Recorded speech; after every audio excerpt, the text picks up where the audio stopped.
And if Christ has not been raised, our preaching is useless, and so is your faith. Where, O death, is your victory? Where, O death, is your sting? He is not here, he has risen, just as he said. Come and see the place where he lay. Good morning, and a very happy Easter to all of you. This is the fact of our faith, and this is the reason why we are all here this morning, to celebrate together and to tell the world that our Christ lives. If we were without this day, saying that we are believers in Christ would be in vain. And therefore let us rejoice together for this day, and especially for the life of Jesus Christ, who spared for all of us sin, death to the people, to the world, yet rose again for all of us. Proclaiming that Christ has arisen, let us all sing together the hymn that is printed in the program.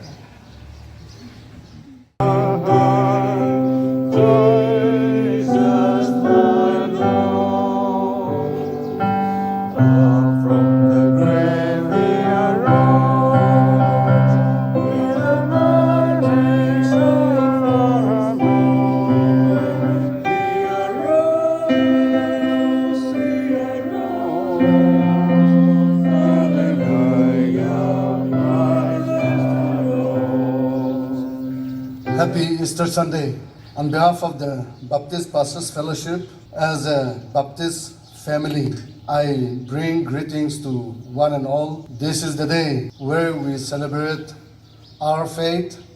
This is the day where we rejoice with the risen Lord. And today, the believers who have come to attend this program, I'm sure that the Lord is pleased to you, and also you receive the blessings.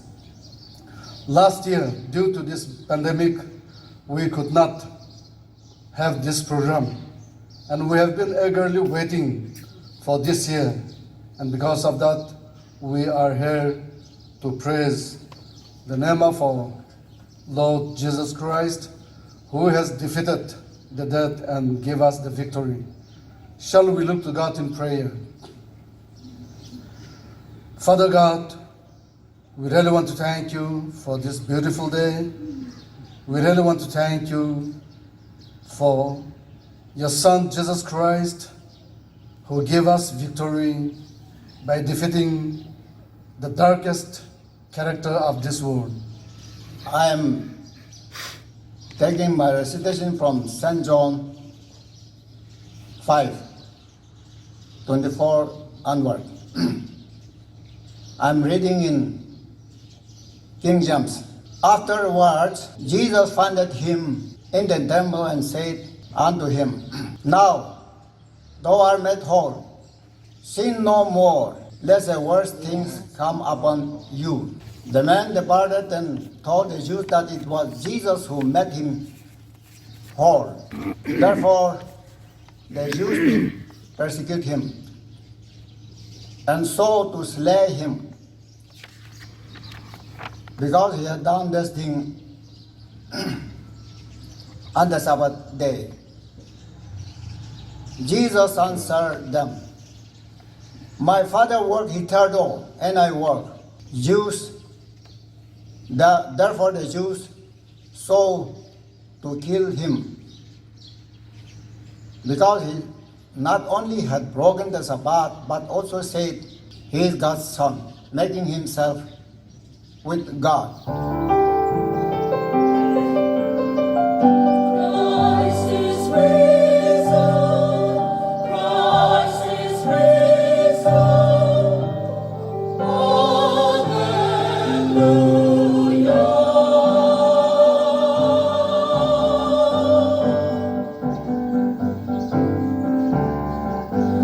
Hallelujah. Sing hallelujah, he is risen.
Happy Easter.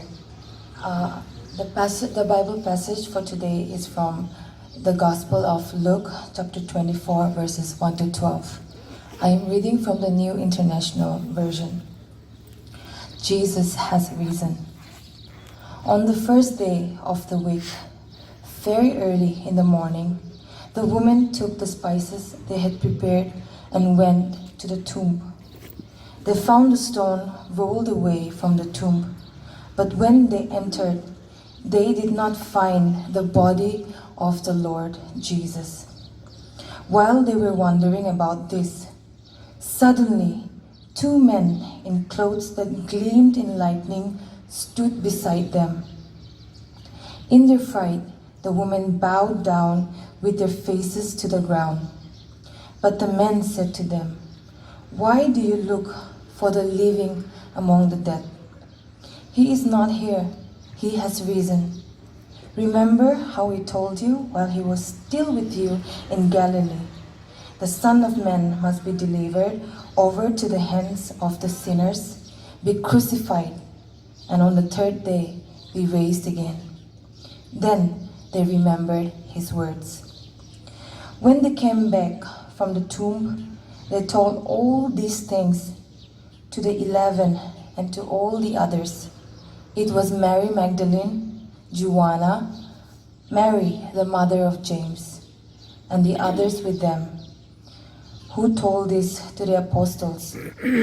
But they did not believe the woman, because their words seemed to them like nonsense.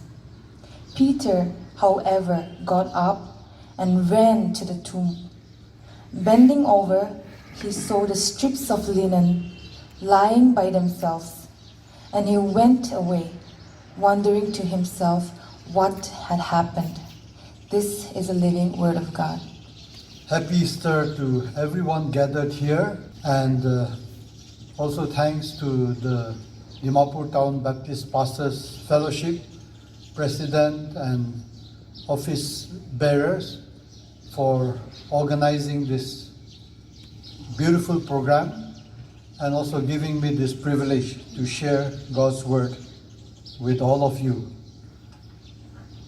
And I believe for me this is the first sunrise service to attend here in Dimapur, and so I think it's probably right for me to also express an appreciation to the pastor and leaders and members of Town Baptist Church for hosting this. And I told that this is an annual event.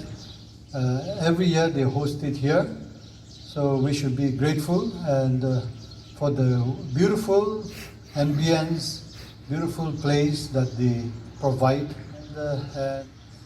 So good to see many of you here. I believe out of about 50 churches that we have, or more than 50, I believe, Baptist churches, if everyone were to come, we would have to meet in a local ground. So that has probably not happened, and I hope it will happen one day. I hope we will increase.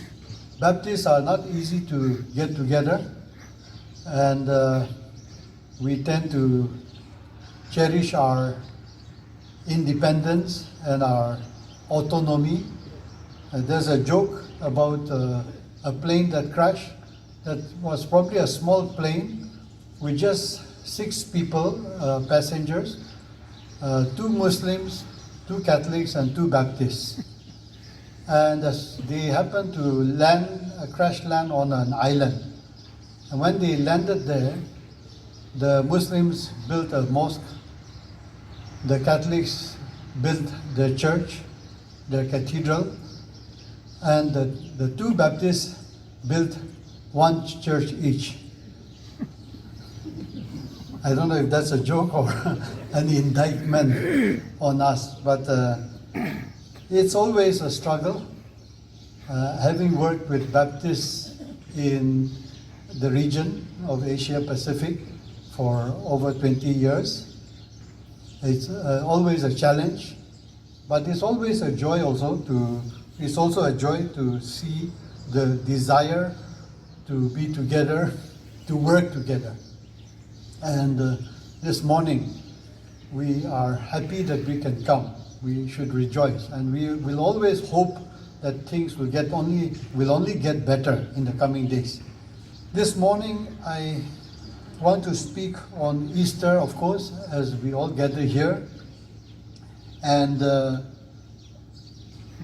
the subject that I don't have a particular subject as such in terms of a title, but the theme verse that I like to dwell on is taken from the verses that were read to us, and it is from Luke chapter 24, and it's verse 6, which is, "He is not here, but is risen."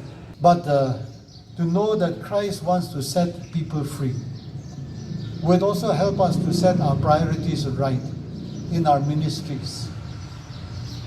Sometimes we are so busy preaching and doing so many other things, but are we setting people free? Are we helping people to rise up from the graves, as it were? Not necessarily that they are dead physically, but they're spiritually dead, from the spiritual graves.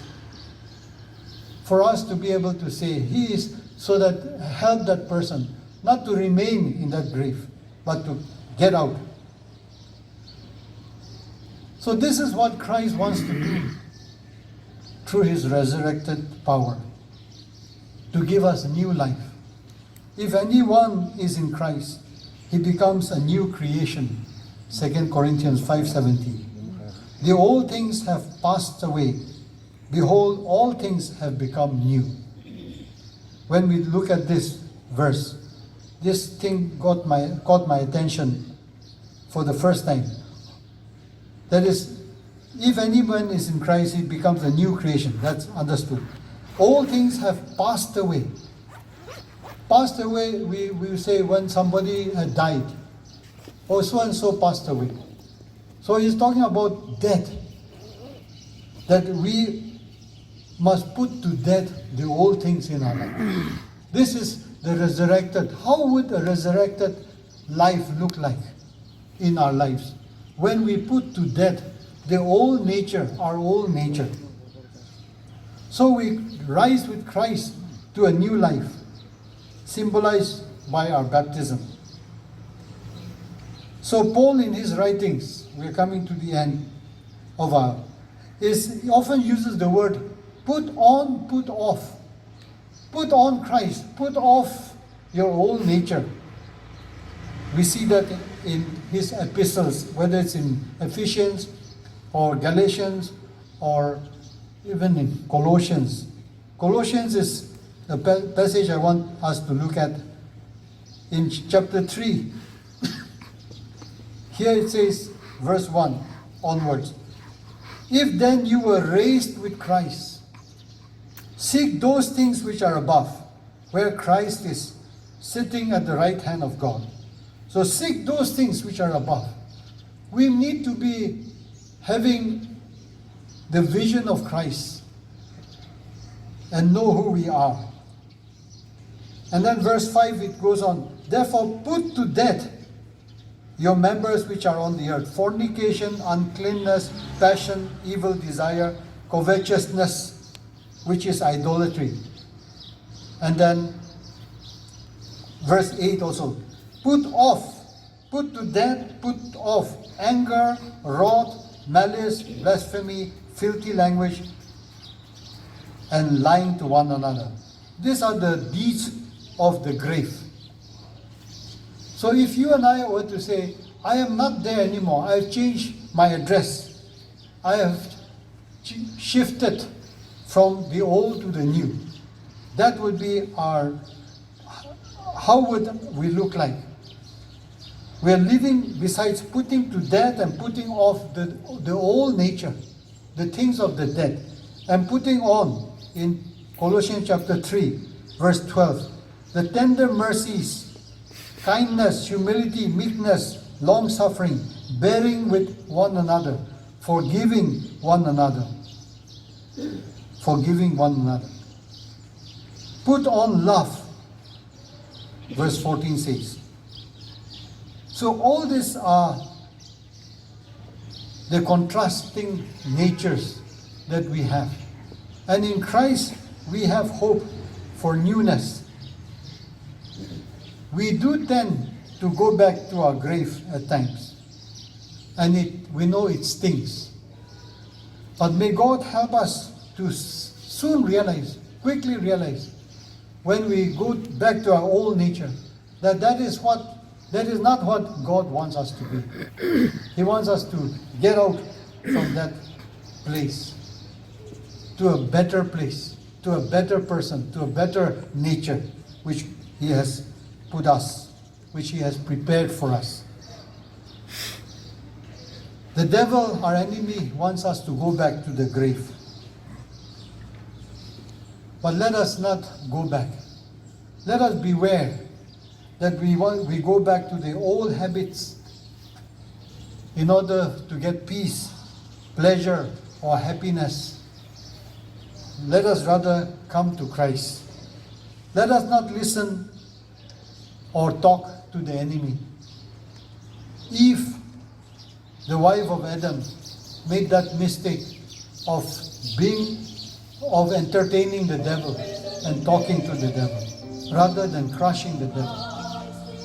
So may we also be wise enough that we may know that we belong to Christ today, that we also have risen with Him.